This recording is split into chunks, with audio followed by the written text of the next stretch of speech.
खोजी टीवी के मुअज़्ज़िज़ दोस्तों, JF-17 थंडर ब्लॉक 3 के बाद पाकिस्तान के अटैक हेलीकॉप्टर ने भारत पर बिजलियां गिरा दी। अमेरिका से हासिल करदा बेल H-1 कोबरा हेलीकॉप्टर की अपग्रेडेशन ने भारतीय फौज के लिए नई मुश्किल पैदा कर दी है। पाक फौज के सपूतों ने वो कारनामा सरअंजाम दिया कि जिसकी तफसील सुनकर पूरा आलम हैरान है। बेल H-1 कोबरा हेलीकॉप्टर को पाकिस्तान किन मकासद के लिए इस्तेमाल करता है और क्या ये हेलीकॉप्टर्स भारतीय हेलीकॉप्टर्स का मुकाबला कर सकते हैं? आज की ज़ेरे नजर वीडियो में हम आपको इसी हेलीकॉप्टर से मुतल्लिक ऐसी इंफॉर्मेशन देंगे कि आप दंग रह जाएंगे और आपको पाक फौज के ज़हीन इंजीनियर्स के ताज़ा कारनामे से भी आगाह किया जाएगा। इसीलिए मुहिब्बे वतन पाकिस्तानियों से इल्तमास है कि वीडियो को आखिर तक जरूर देखिएगा। तो आइए चलकर मौजू की तफसील जानते हैं। मुअज़्ज़िज़ दोस्तों, गुज़श्ता रोज खोजी टीवी ने अपने चाहने वालों के लिए JF-17 थंडर ब्लॉक 3 से मुतल्लिक एक वीडियो पेश की थी, जिसमें बताया गया था कि पाकिस्तान का फख्र JF-17 थंडर ब्लॉक 3 कैसे पूरी दुनिया के लड़ाका तैयारों में सरे फहरिस्त है। और अब अमेरिका बहादुर भी इसकी तायद कर रहा है कि पाकिस्तान का JF-17 थंडर ब्लॉक 3 न सिर्फ भारतीय फौज बल्कि अमेरिकी दिफाई निजाम के लिए भी बड़ा खतरा है। इसी तरह एक और अहम खबर के मुताबिक पाकिस्तान ने अमेरिका से हासिल करदा बेल H-1 नामी हेलीकॉप्टर में चंद अहम तब्दीलियां करके इसे दौरे हाजिर के ताकतवर तरीन जंगी हेलीकॉप्टर्स में शामिल करवा लिया है, जिसके बाद भारत पर सकूत तारी है। पाकिस्तान ने यह हेलीकॉप्टर साल 2016 में अमेरिका से हासिल किए थे। ताहम जदीद दौर के तकाजों के ऐन मुताबिक पाक फौज के ज़हीन इंजीनियर्स ने इसमें चंद तब्दीलियां की हैं, जिसने इस हेलीकॉप्टर को मजीद ताकतवर बना दिया है। यहां एक अहम सवाल यह भी है कि कोबरा गनशिप या एंटी टैंक हेलीकॉप्टर कैसे वजूद में आया, वो क्या हालात थे जिनमें इसकी जरूरत का एहसास हुआ। तो प्यारे दोस्तों, कहा जाता है कि जरूरत ईजाद की मां है और बेल कोबरा इसकी शानदार मिसाल है। वियतनाम की जंग में अमरीकी मैरीन्स को ऐसे हथियारों की कमी शिद्दत से महसूस हुई जो इनके हेलीकॉप्टर्स के साथ परवाज करके न सिर्फ इनकी हिफाजत करें बल्कि इनके करीब से परवाज करते हुए दुश्मन को भी तबाह कर सके। लेकिन उस वक्त कोई ऐसा हेलीकॉप्टर मौजूद नहीं था जो ये तमाम काम सर अंजाम देता।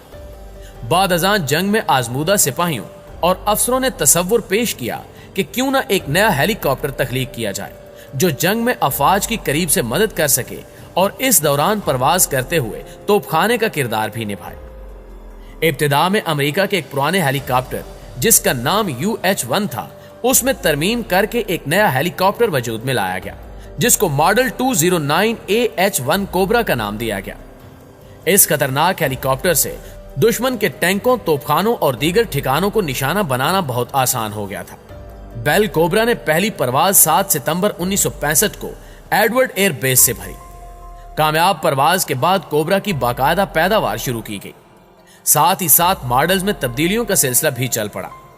कोबरा में इब्तिदाई जमाने में 2 अदद तोपें इस्तेमाल की गई, जिनमें एक घूमने वाली वल्कन कैनन गन इस्तेमाल हुई, जिनमें से एक 6 बैरल की थी, लेकिन जल्द ही इसको 3 दहाने की इकलौती तोप में बदल दिया गया। कोबरा के इब्तिदाई मॉडल किसी मिसाइल से मुसल्लह नहीं थे। ये कमी रॉकेटों के जरिए इसकी फायर पावर बढ़ाकर पूरी की जाती रही, लेकिन बाद में टाउ मिसाइल से मुसल्लह करके एक तबाहकुन हथियार में तब्दील कर दिया गया, जिससे इसकी हद्दे ज़रब में बेपनाह इजाफा हुआ। प्यारे दोस्तों, आपको बताते चलें कि पाकिस्तान आर्मी के साथ कोबरा के हसूल के लिए बाकायदा हतमी मुआहदा 1983 में तय पाया। मुआहदे के मुताबिक अमेरिका ने पाकिस्तान को 22 कोबरा गनशिप हेलीकॉप्टर्स की फराहमी का वादा किया। इसके अलावा पाकिस्तान आर्मी के पायलट्स की ट्रेनिंग का एहतमाम American army base Fort Rucker's पर किया गया। 9 जनवरी 1985 के दिन कोबरा हेलीकॉप्टर का पहला बैच अमेरिका से कराची पहुंचा। असेंबल और टेस्ट फ्लाइट के बाद ये कोबरा हेलीकॉप्टर 16 फरवरी 1985 Assam army aviation base Multan के लिए रवाना कर दिए गए। 17 मार्च 1985 के दिन कासिम आर्मी एविएशन बेस पर एक पुरवकार तकरीब में कोबरा पाकिस्तान आर्मी का हिस्सा बन गए। ज़रबे मोमिन नामी मशकों में कोबरा की सलाहियतों की खूब जांच हुई और यही वो वक्त था जब दुश्मन ने पाकिस्तानी पायलट्स की सलाहियतों और पाकिस्तान के खतरनाक हेलीकॉप्टर्स का खौफ महसूस करना शुरू किया।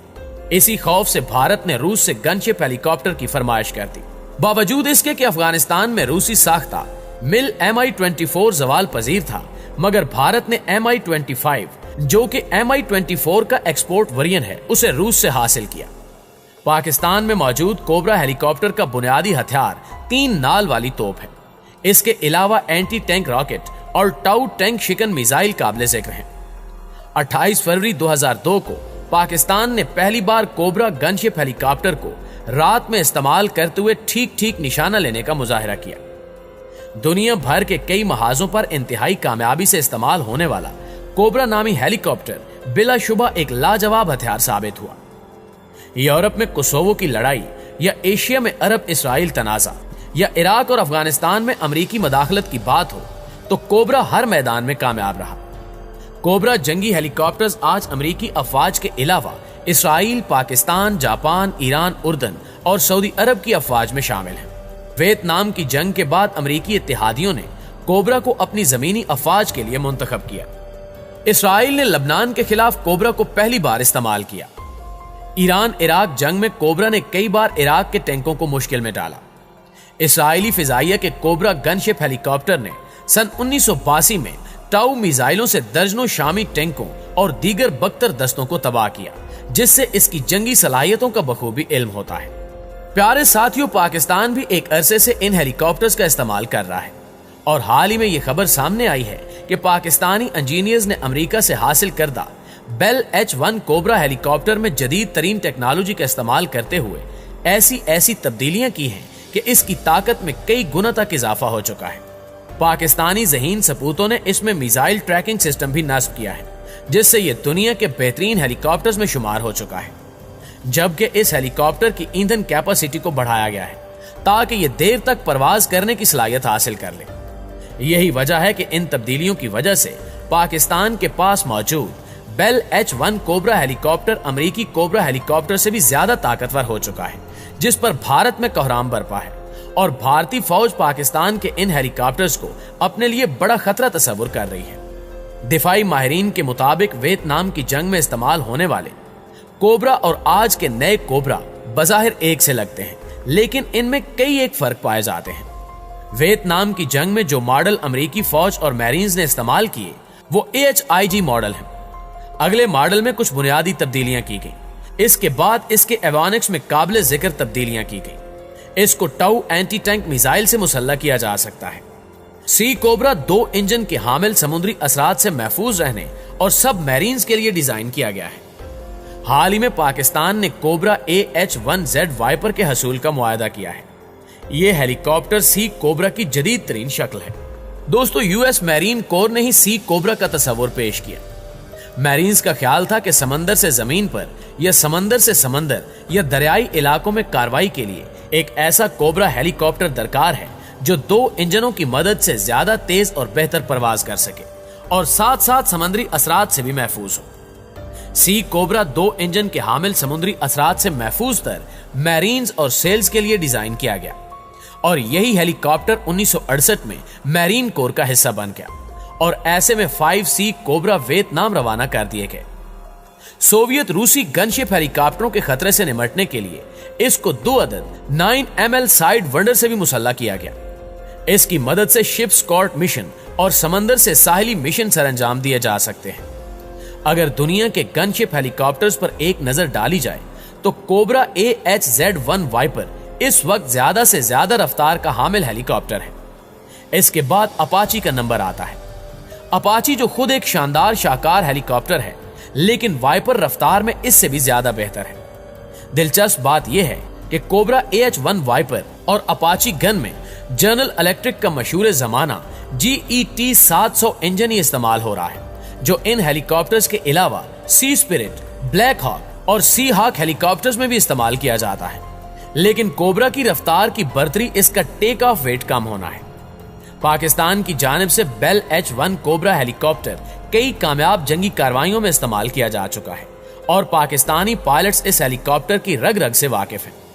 इसके बरक्स इंडियन आर्मी के पास मौजूद हेलीकॉप्टर्स ना तो पाकिस्तानी हेलीकॉप्टर्स का मुकाबला कर सकते हैं और ना ही भारतीय पायलट्स में वो दमखम है कि वो पाकिस्तान के जांबाजों का सामना कर सके।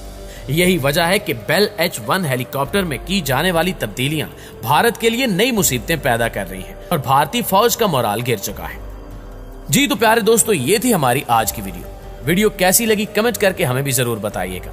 इंशाल्लाह आपसे मुलाकात होती है अगली वीडियो में। तब तक अपना और अपने प्यारों का ढेर सारा ख्याल रखिएगा। अल्लाह निगहबान।